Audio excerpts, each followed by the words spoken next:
એવું આ દૈવી કાર્ય છે. અને તેથી સંતો સાધુ મહાપુરુષોએ આવા પવિત્ર ભાગવત ગ્રંથને જ્યારે આપણે સન્મુખ મૂક્યું છે ત્યારે વ્યાસજીનો ગ્રંથ તો રચાઈ ગયો. હવે વ્યાસજી વિચાર કરવા લાગ્યા કે આટલો સરસ ગ્રંથ, ભગવાનના કેટલા દિવ્ય ગુણાનુવાદ, પણ મારી ઉંમર તો બહુ થઈ ગઈ. હવે લોકો સુધી, સંસારમાં લોકો સુધી પહોંચાડવું મારું કામ નથી. મારા ઘરે એકાદ યુવાન દીકરો હોત ને, મારો દીકરો હોત ને, તો આ સરસ ભાગવત રસને ઘર ઘર સુધી જઈને પહોંચાડતો, ઘટ ઘટની અંદર એ રસને પીવડાવતો. પરંતુ મારે ત્યાં કોઈ સંતાન નથી. આટલી મોટી ઉંમર થઈ ત્યારે વ્યાસજીને યાદ આવ્યું કે મારા ઘરે કોઈ સંતાન નથી. એટલે વ્યાસજીએ અરણી દેવીને કીધું, પોતાની પત્નીને કીધું કે દેવી, તમને એવું નથી લાગતું કે આપણા ઘરે એક બાળક હોત તો સારું? એટલે વ્યાસજીના પત્ની કહેવા લાગ્યા કે આ બુઢા થઈ ગયા ત્યારે બુદ્ધિ આવી કે આપણા ઘરે એક સંતાન જોઈએ. કેટલાય બધા દુનિયાના લોકો આવતા હતા, તમને કહેતા હતા કે મારે શેર માટીની ખોટ છે, મારે આમ છે, મારે તેમ છે. એને તમે સરસ મજાનું પોતાની તપ શક્તિથી ભરેલું ફળ આપી દેતા હતા. એમના બધાના ઘરે બાળકો રમતા થયા. તમને હું ન દેખાય? બહેનો છે ને, લાગ જુએ પછી પૂરું કરી દે બધું. કહેવા જેવું આવે ને કે પછી કશું છોડે નહીં. વ્યાસજી કહેવા લાગ્યા કે ભલે, આપણે હિંમત હારવાની જરૂર નથી. મારે કઈ મારા માટે પુત્ર નથી જોઈતો. મારે તો ભગવાનનું આ દિવ્ય જ્ઞાન છે ને એને સંસારના લોકો સુધી પહોંચાડવું છે, એટલા માટે પુત્ર જોઈએ છે. જો પુત્ર જોઈએ છે, પણ ઉદ્દેશ્ય બહુ જ ઊંચો છે. સંસારના લોકોને પુત્ર જોઈએ છે શું કામ? મારો ધંધો ચલાવે, મારું ઘર ખુલ્લું રહે, મને અગ્નિદાહ આપે, મારી મુક્તિ થાય. આ બધું શક્ય છે ખરું? દીકરો હોય તો જ આ બધું થાય? જરાય નહીં. આ તો બધી માન્યતા છે. આ બધી માન્યતા છે કે આ હોવું જોઈએ, ના થવું જોઈએ. બાકી તો ભગવાન જેમ રાખે ને એમ રહેવું. કેવટને કેટલા પુત્ર હતા કોને ખબર છે, પણ કેવટ અમર થઈ ગયો. સબરીને કેટલા બાળકો હતા કોને ખબર છે, પણ સબરી અમર થઈ ગઈ. અરે કામ એવા કરો કે તમારા નામ યુગો યુગો સુધી અમર બની જાય. બંને વ્યાસ નારાયણ અને અરણી દેવી બંને ભગવાનનું આરાધન કરે છે. ભગવાન શ્રી હરિ નારાયણનું આરાધન કરતા કરતા બંને તપમાં એટલા લીન બન્યા છે. પ્રભુ પ્રસન્ન થયા અને ભગવાને કહ્યું, કહો વ્યાસજી શું ઈચ્છા છે? ત્યારે વ્યાસજી કહેવા લાગ્યા કે હે ભગવાન, મારા ઘરે એક પુત્રની જરૂર છે, જેથી કરીને આ દિવ્ય ભાગવત રસાનો સ્વાદ આ સંસારના લોકોને કરાવી શકે. ત્યારે ભગવાને કહ્યું કે જ્ઞાન, જ્ઞાન તો મુક્તિનું સાધન છે. જ્ઞાન એ મુક્તિનું સાધન છે ને મુક્તિ તો દેવાધિદેવ મહાદેવ આપી શકે. એના સિવાય મુક્તિ ન મળે. અંતે તો તમે ગમે તેનું સ્મરણ કરતા હોય, પણ અંતે મુક્તિ માટે દેવાધિદેવ મહાદેવના શરણમાં જ જવું પડે. એટલે ભગવાને કહ્યું કે મુક્તિના દેવતા મહાદેવ છે, માટે તમે એનું સ્મરણ કરો. પશુનામ પતિપાપનાશમ પરેશમ ગજેન્દ્રસ્ય કૃતિવસાનમ વરેણ્યમ જટાજુટ્ટ મધ્ય સ્ફુરન્ગાંગવારી મહાદેવમેકં સ્મરામિ સ્મરામિ મહાદેવમેકં સ્મરામિ સ્મરામિ. ભગવાન મહાદેવનું સ્મરણ કરવા લાગ્યા. બંને પતિ પત્નીએ ભગવાન દેવાધિદેવ મહાદેવનું આરાધન કર્યું છે. ભગવાન દેવાધિદેવ ત્રિલોકનાથ પ્રભુ પ્રસન્ન થયા અને કહે છે કે જાઓ તમારા મનોરથ પૂર્ણ થાવ. તમારા મનોરથ પૂર્ણ થાવ એમ કહે છે. અને આ બાજુ એક ઘટના ઘટે છે. એકવાર દેવર્ષિ ઋષિ નારદે હિમાલયમાં કૈલાસ પર જઈને માં ભગવતી ને કહ્યું કે દેવી, તમને ખબર છે કે મહાદેવજી પાસે એક અમર કથા છે? તો કે ના. તો કે તમને ખબર નથી? આખી દુનિયાને ખબર છે, તમને ખબર નથી? તો કે ના, તમને નથી કીધું. આ કેવું કહેવાય? તમારા સ્વામી તોય તમને કઈ કીધું નહીં. આવું કોઈ ઝેર રેડી જાય ને તો ક્યારે અરસપરસ એકબીજા ઉપર વહેમ કરવો નહીં. મહાદેવજી આવ્યા, માતાજીએ મોઢું ફૂલાવીને બેઠા હતા. એટલે મહાદેવજીએ પૂછ્યું કે શું થયું?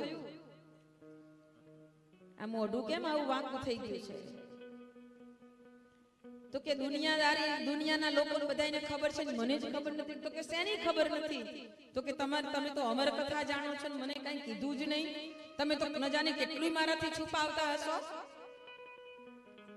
મહાદેવજીએ કહ્યું કે હે દેવી, તમે ક્યારે મને પૂછ્યું છે? તો કે મને ખબર હોય તો પૂછું ને. અરે તમારે અમર કથા જાણવી છે? તો કે હા, જાણવી છે. અમર કથા જાણવી હોય તો દેવી અહીંયા ન બેસાય, ચલો એનું સ્થાન શોધીએ. અને સરસ મજાના એક દિવ્ય સ્થાનમાં, એક ગુફાની અંદર દેવાદિદેવ મહાદેવ અને સતી બંને બેઠા છે. જેને જ્ઞાન લેવું છે ને એ સામે બેસે છે. સતી સામે બેઠા છે, માં ભગવતી સામે બેઠા છે અને પૂછે છે કે કહો સ્વામી, એવું કયું જ્ઞાન છે કે જે હજી મને નથી મળ્યું? અને ત્યારે મહાદેવ કહે છે કે સાંભળો, હું તમને આ જ્ઞાન તો આપું છું, પરંતુ તમારે હું તો મારી આંખો બંધ હશે, હું કહેતો જઈશ, તમારે હોંકારો કરવાનો છે. તો કે ભલે. અમર કથા કહેતા પહેલા ભગવાન ભોલાનાથે ડમરું વગાડ્યું છે. ડમરુના નાદથી ત્યાં રહેલા તમામ પશુ પક્ષી પ્રાણી જે કોઈ હતું એ બધું ભાગ્યું. જીવ જંતુ પણ ત્યાં નથી, બધું જ ત્યાંથી દૂર થઈ ગયું. કોઈ હોવું ન જોઈએ. આ ગુપ્ત રહસ્ય છે. પરંતુ જ્યારે ડમરુનો નાદ પૂરો થયો તેવા સમયમાં ત્યાં એક બખોલની અંદર એક પોપટી એ ઈંડું મૂક્યું અને ડમરુનો નાદ પૂરો થયો એટલે પ્રભુએ તાળી વગાડી. આ તાળી વગાડી, તાળીના નાદે એ પોપટી ગભરાઈ ગઈ અને ઈંડું મૂકી અને ઉડી ગઈ. ઈંડું મૂકીને ઉડી ગઈ. બખોલની અંદર એ ઈંડું પડ્યું હતું. ભગવાન અમર કથા કહી રહ્યા છે, સતી હોંકારા ભરી રહ્યા છે. સમય વીતતા માતાજીને પણ ઊંઘ આવી ગઈ. એમની આંખો ઢળી ગઈ અને તેવા સમયે પેલું બચ્ચું જે ઈંડું હતું એ સેવાઈ ગયું, એમાંથી બચ્ચું નીકળ્યું હતું અને બચ્ચું એ અમર કથા શ્રવણ કરતું હતું. એટલે હવે માતાજીના બદલે હોંકારો એ બચ્ચું આપ્યું.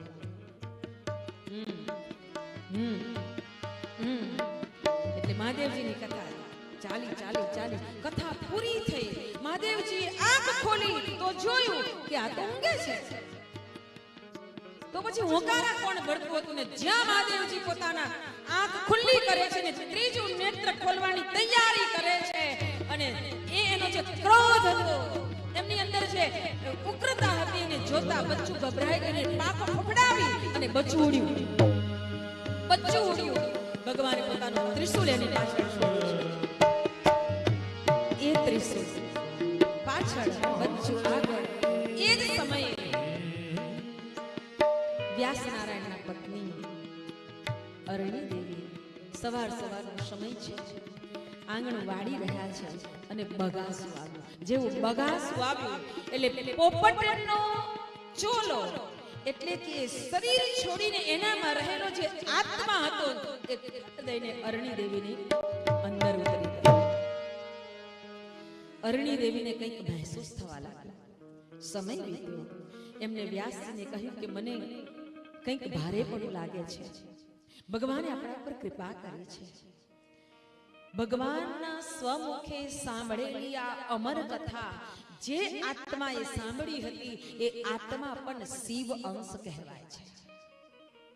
અરણી દેવીના ઉદરની અંદર આ શિવ અંશ મોટો થઈ રહ્યો છે બાળકના રૂપે. હવે આજનું વિજ્ઞાન કેટલી બધી શોધ કરીને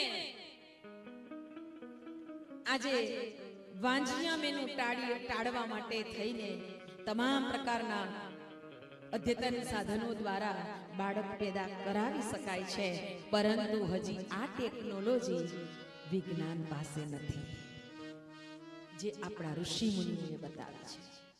આ નથી. અહીંયા કોઈએ કોઈનું કાંઈ નથી લીધું, પણ છતાંય અરણી દેવી બાળકને પોતાના ઉદરમાં મોટો કરી રહ્યા છે. સમય વીત્યો.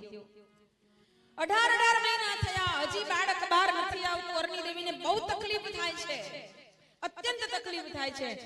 એટલે બંનેએ ભગવાનનું આરાધન કર્યું, ભગવાન શિવની ઉપાસના કરી. ભગવાન શિવે કહ્યું કે આ સંસાર તો ભગવાનની માયા નગરી છે અને હું તો માયાથી પર છું. હું આમાંથી પર છું, એટલે હું આ સંસારમાં આવું ને તો મને માયા સ્પર્શી જાય, હું અભળાઈ જાઉં, માટે હું બહાર નથી આવતો. પરમ પૂજ્ય ડોંગરેજી મહારાજ એટલે કહે છે કે કોલસાની ખાનમાં જઈએ ને, ખાલી આંટો મારવા જાવ ને, કામ ના કરો ને, તોય કપડા કાળા થાય અને થાય. એમાં માયા નગરીમાં ફરીએ આવીએ તો એની અસર આપણને વધે ઓછી અંશે થાય અને થાય. એટલે હું આવતો નથી. અરે પ્રભુ, તમારે વિચાર તો કરવો જોઈએ કે આ દેવીને કેટલી બધી પીડા થઈ રહી છે. અને ત્યારે ભગવાન દેવાદિદેવ મહાદેવ એટલે કોણ?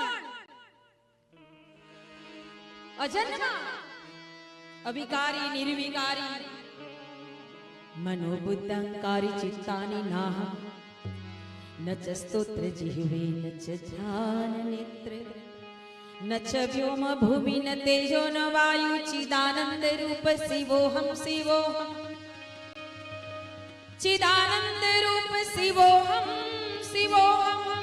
ન મે બેસરાગો, ન મે લોભ મોહ મદો દેવ મે નેવ માત્સર્ય ભાવ, ન ધર્મો, ન ચાર્થો, ન કામો, ન મોક્ષ, ચિદાનંદ રૂપ શિવોહમ, શિવોહમ, સચ્ચિદાનંદ રૂપ શિવોહમ, શિવોહમ, ચિદાનંદ રૂપ શિવોહમ, શિવોહમ.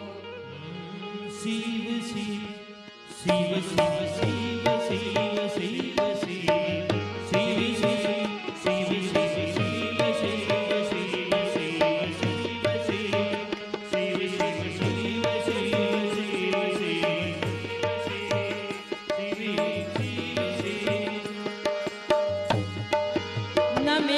शंका, न मे जाति भेद, पिता नेव मे नेव माता, न जन्म, न बंधु, न मित्र, गुरु नेव शिष्य, चिदानंद रूप शिवोहम, शिवोहम, अहम निर्विकल्पो निराकार रूपो विभु व्याप्त सर्वत्र सर्वेन्द्रियाणं सदा मे समत्तर्ण मुक्ति न बंधु, चिदानंद रूप शिवोहम, शिवोहम.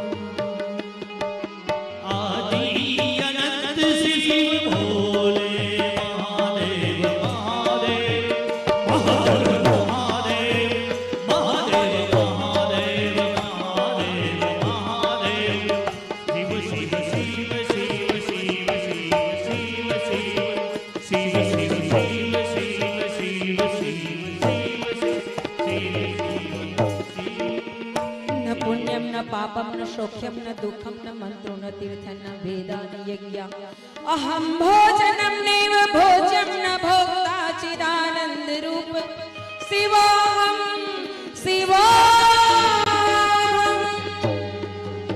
भगवान देवादिदेव महादेव પોતાના તત્વ સ્વરૂપને નિજાનંદ સ્વરૂપનું ધ્યાન કરે છે અને કહે છે કે હું તો માટે આ સંસાર, આ માયા નગરી, એમાં મારું કોઈ કામ નથી. વ્યાસનારાયણ ભગવાન, અરણી દેવી ભગવાન શ્રી હરિનારાયણ આરાધન કરવા લાગ્યા. હે પ્રભુ રક્ષા કરો, હે પ્રભુ રક્ષા કરો, ત્રાહી મામ, ત્રાહી મામ. અને ભગવાન શ્રી હરિનારાયણ ચતુર્ભુજ શ્રી હરિ પ્રગટ થયા છે. જોયું કે આ અપાર કષ્ટ સહન કરી રહ્યા છે. અંગુષ્ઠ માત્ર સુખ સ્વરૂપ ધારણ કર્યું છે. અરણી દેવીના વળતા જતા શ્વાસે પ્રભુ અંદર ગયા છે. ચતુર્ભુજ શ્રી હરિનારાયણ શંખ ચક્ર ગદા પદ્મ જેના હાથમાં છે, એને અંદર જઈને દર્શન આપ્યા છે શિવ અંશને, અને કહ્યું છે કે આવો પ્રભુ, મારી માયા નગરી તમને કાંઈ નહીં કરે, મારી માયા તમને નહીં સ્પર્શે. તમે મારું ધ્યાન કરજો, તમે મારું સ્મરણ કરજો. ભગવાન શ્રી હરિનારાયણનું સ્મરણ કરે એને ભગવાનની માયા સ્પર્શ કરતી નથી. પરમ પૂજ્ય ગુરુદેવ કહેતા કે બેટા, ફણસ કાપતી વખતે આ હાથમાં એનું દૂધ લાગી જાય ને તો બહુ ચીકણું હોય, આ હાથ જલ્દી સાફ ન થાય. એટલે ફણસ કાપનારો વ્યક્તિ પહેલા હાથને તેલ વાળા કરી દે અને પછી ફણસ કાપે. એમાં સંસારમાં આવનારો જીવ જો બાલ્યકાળથી ભગવાનનું સ્મરણ કરવા લાગે ને, ત્યારે આ સંસારની માયા એ જીવને સ્પર્શ કરે. તેથી જ નાના નાના હોય ને બાળકો, અણસમજુ હોય ને બાળકો, તો પણ બે ટપલા મારીને પણ બેસાડવાનું રાખો. બેસ, બોલ, પ્રાર્થના બોલ, મંત્ર બોલ, આ કર તે કર, એને કરાવો. એ તો અબોધ છે, એને ખબર નહીં પડે, પણ આપણને ખબર છે કે આ વસ્તુ આજે નહીં તો કાલે એના જીવનને મુક્તિ આપનારું છે. ભગવાને આશ્વાસન આપ્યું. માના ઉદરની અંદર બાળકે ભગવાન શ્રી હરિનારાયણ ચતુર્ભુજના દર્શન કર્યા હોય એવું આ સંસારમાં એક શ્રેષ્ઠ ઉત્તમ પાત્ર એટલે સુખદેવજી મહારાજ. અને માં અરણી દેવી સુખદેવજી મહારાજનું પ્રાગટ્ય થયું છે. જય જયકાર થયો છે. સારી વનરાઈઓ ખીલવા લાગી છે. ચારે બાજુ અવસ્થાઓ બદલાવા લાગી છે. વાતાવરણ નિર્મળ થવા લાગ્યું છે. સ્વયં શિવમ સુખદેવજી મહારાજનું પ્રાગટ્ય થયું છે. બોલ સુખદેવજી મહારાજ કી જય. સુખદેવજી મહારાજના પ્રાગટ્ય થયા. આનંદ તો થયો, પરંતુ શાસ્ત્રોમાં ઘણી બધી જગ્યાએ જુદી જુદી વાતો બતાવવામાં આવી છે. ક્યાંક એવું લખ્યું છે કે સુખદેવજી મહારાજનું અવતરણ થતા જ તેઓ ચાલવા લાગ્યા. કોઈ એમ કહે છે કે 5 વર્ષના થયા, જનોઈ દીક્ષા આપી અને સુખદેવજી મહારાજ નીકળી ગયા.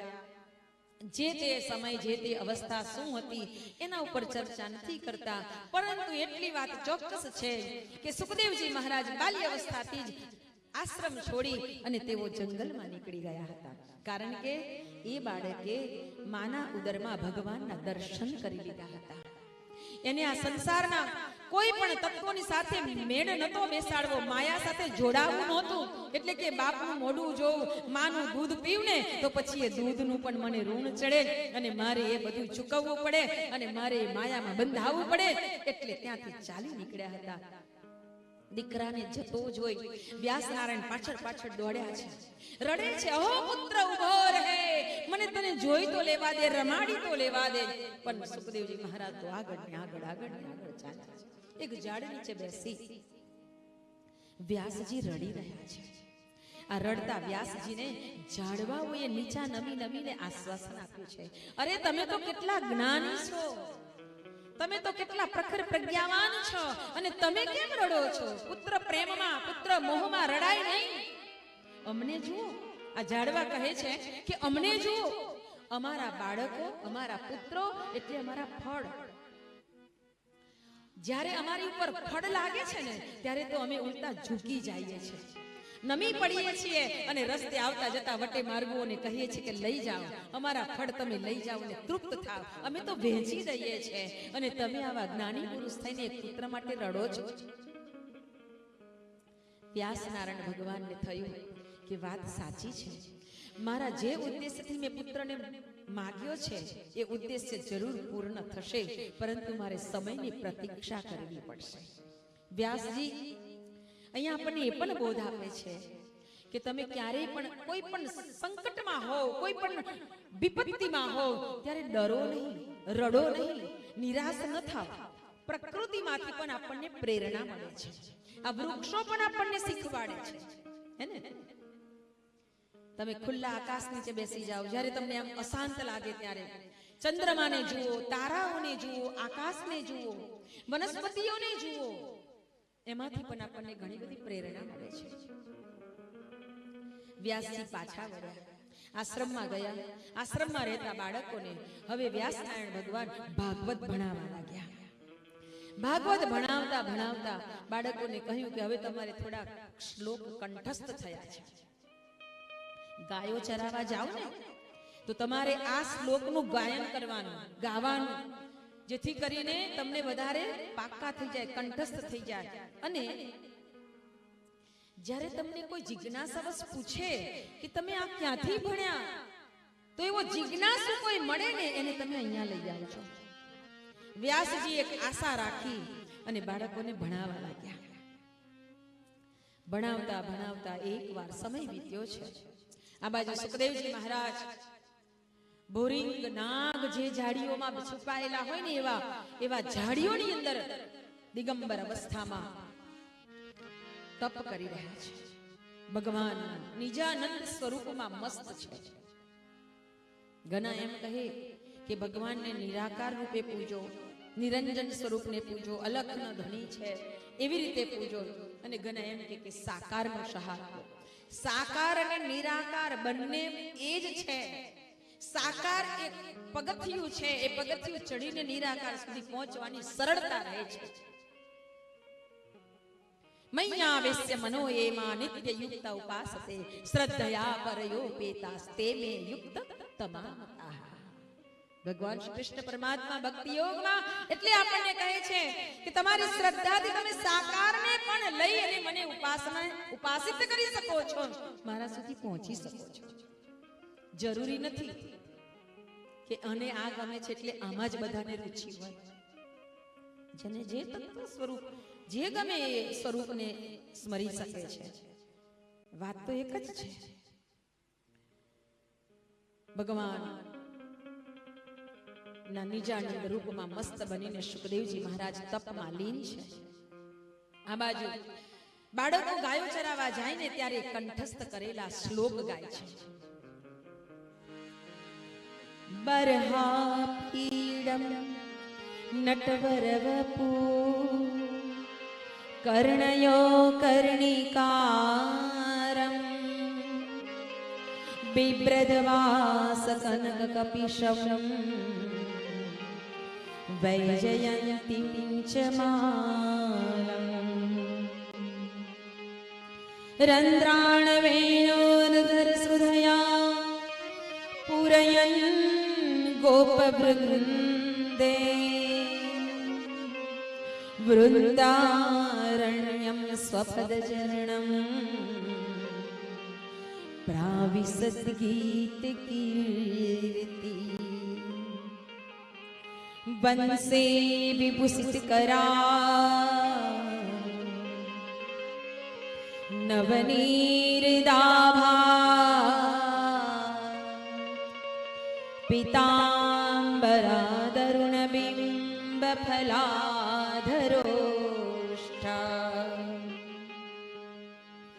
પૂર્ણેન્દુ સુંદર મુખરવિંદ નેત્રા કૃષ્ણાત કિમપિ તત્વમહં ન જાનામિ કૃષ્ણાત કિમપિ તત્વમહં ન જાનામિ. ભગવાનના દિવ્ય સ્વરૂપના શ્લોકનું શ્રવણ કરતા સુખદેવજી મહારાજનું અંતર લાલાયિત થવા લાગ્યું. કૂદકો મારીને બહાર નીકળ્યા અને પેલા ગાયો ચરાવતા ગોવાળિયાઓની પાસે જઈને પૂછે, એક વાર ઉભો રહે, આટલા સુંદર શ્લોક ક્યાંથી શીખ્યો? અને ત્યારે એ બાળકોએ કહ્યું, અમારા ગુરુજીએ ભણાવ્યા. એમ? તો કે હા, આવા એક નહીં, બે નહીં, ત્રણ નહીં, 18,000 શ્લોક છે. 18,000 શ્લોક ભગવાનના દિવ્ય સ્વરૂપનું સુંદર વર્ણન કરતા 18,000 શ્લોક સુખદેવજી મહારાજ ખુશ થયા. કોઈ લોભીને એમ કહ્યું હોય કે અહીંયા ખોદ, અહીંયા 7 ખજાના પડેલા છે, તો લોભી કેવો ખુશ થઈ જાય અને બધુંય છોડી દે, ભૂખ તરસ બધુંય મટી જાય અને એ ખોદવા માંડે. એમ જિજ્ઞાસુ ભક્ત, જ્ઞાન પીપાસુ જે છે એ પણ ભગવાનની થોડીક વાત સાંભળે ને ત્યાં એના મનને લાલાયિકતા આવે, તત્પરતા જાગે. દોડવા લાગ્યા, સુખદેવજી મને જલ્દી લઈ જા, તારા ગુરુજી કોણ છે? બાળકો દોડ્યા, પાછળ સુખદેવજી દોડે છે અને વ્યાસનારાયણના આશ્રમ તરફ ગતિ થઈ છે. ત્યાં પહોંચે છે. વ્યાસજીએ જોયું કે આજે બાળકોની સાથે કોઈ યુવાન આવી રહ્યો છે. વ્યાસજી ખુશ થયા, ઓળખતા વાર ન લાગી. અહો, આ તો મારો પુત્ર. દોટ મૂકી છે વ્યાસજીએ અને પુત્રને ભેટી પડ્યા છે. આવ પુત્ર.